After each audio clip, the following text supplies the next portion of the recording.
Колеги, много ме амбицират. Лампи за по 1000 лева. И сега ще ви покажа как да се направите лампа за 105-60 лева. Ето е моята лампа. 32 000 лумина. 1000 лева за лампа. Направо откачиха тия хора. Сега ще ви покажа как да се направите лампа. Лампата, прожектора е 90 лева, трафа е 40 лева, стойката е за тон колона 35 лева и малко кабел.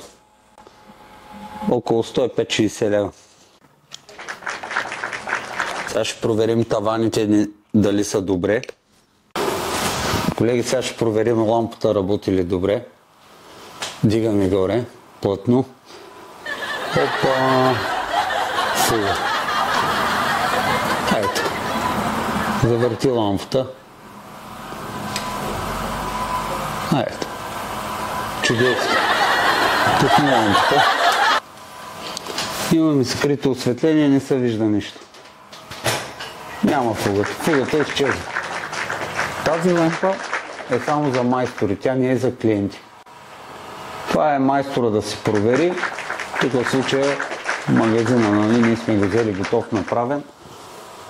Но така. Лампата какво представлява? Имаме една стара стойка, ползваме. Ето е старата стойка. Горе сме си направили перчата гайка, за да има отзад още една контра. Ето тук да го видите сега. Това нещо се държи, за да може да се регулират и да движи. Нали, вече тук настройките всеки сам си ги направи. Понеже е много силно, няма как да захраним втората. Имаме един трав, другата ни, която е сгубена, е на обект. Слагаме втори рафт. Тази тук можем да я направим една стойка, да я раздвижим наляво и надясно, т.е. да хванем хем стената ъгъла, хем това. Ако искате, нали, да сте плътно горе, може да си купите един такъв телескоп с врати. На него по същия начин с скоби и перчати гайки.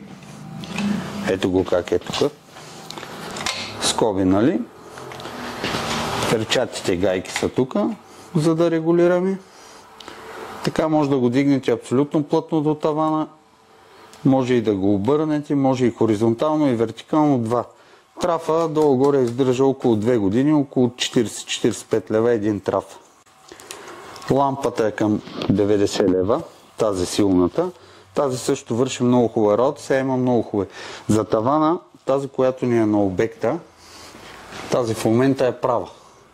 Има извити. Когато е извита, хваща много голяма площ от ъгъла и става много по-силно.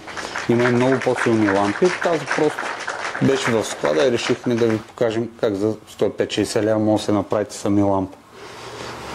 Машини имаме. Който не знае, всички марки. Колеги, ако това видео ви е било полезно, може да ни последвате в затворената група Farben, всичко за строителство и боядисването.